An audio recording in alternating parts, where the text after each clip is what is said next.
एक टॉपर से पूछा गया, आप कितनी देर पढ़ाई करते हो? उसने जवाब दिया, जब तक मेरे हर दिन का बनाया गोल पूरा ना हो तब तक। फिर चाहे उस गोल को पूरा करने के लिए अगली सुबह का सूर्य ही क्यों ना निकल जाए। तुम पढ़ नहीं रहे हो, उस टाइम कोई ना कोई आपसे ज़्यादा मेहनत करके पढ़ रहा होगा, और जिस दिन आप एग्जाम में उससे कॉम्पीट करोगे वो आपसे आगे ही रहेगा, क्योंकि उसने मेहनत ज़्यादा की है।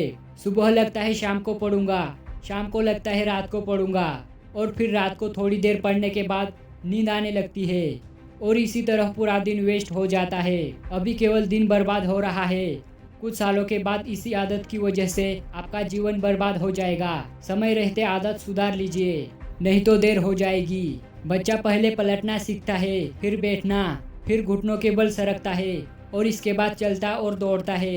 हर स्टेप महत्वपूर्ण है और हर स्टेप में समय लगता है, इसलिए जीवन में धैर्य बनाए रखें। सब्र कर बंदे, मुसीबत के दिन गुजर जाएंगे, एक ना एक दिन हंसी उड़ान वाले के चेहरे भी उतर जाएंगे। सो छोटी छोटी परीक्षाओं में दिमाग लगाने से अच्छा एक बड़े पद को हासिल करने के लिए सच्चे दिल से मेहनत करो, और उस लक्ष्य को हासिल करने के लिए अपनी जान लगा दो। उस लक्ष्य से बढ़कर आपके लिए कुछ नहीं होना चाहिए, अंत में आपकी जीत होकर रहेगी।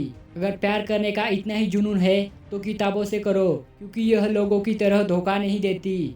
विद्यार्थी जीवन में आपके पास बहुत मौके होते हैं गलती करने के लिए। आप जितना ज़्यादा गलती करते जाएंगे उतनी ही सीखते जाएंगे। जितना ज़्यादा आप सीखते चले जाएंगे उतना ही ज़्यादा आपको एहसास होगा कि आप अभी कितना कुछ नहीं जानते हैं। पढ़ाई करने में दिक्कतें आए तो समझो कि ये तैयारी आपको और मजबूत बना रही है। अगर आपने पूरे साल पढ़ाई की होगी तो एक दिन से कोई फर्क नहीं पड़ेगा। आपने पूरे साल पढ़ाई नहीं भी की होगी तो भी एक दिन से कोई फर्क नहीं पड़ेगा। केवल ज्ञान ही एक अटूट सिद्धांत है जो मनुष्यों को किसी भी स्थिति, किसी भी समय कभी नहीं छोड़ता है। खुद की तरक्की में इतना समय लगा दो कि किसी और की बुराई करने में समय ही ना मिले।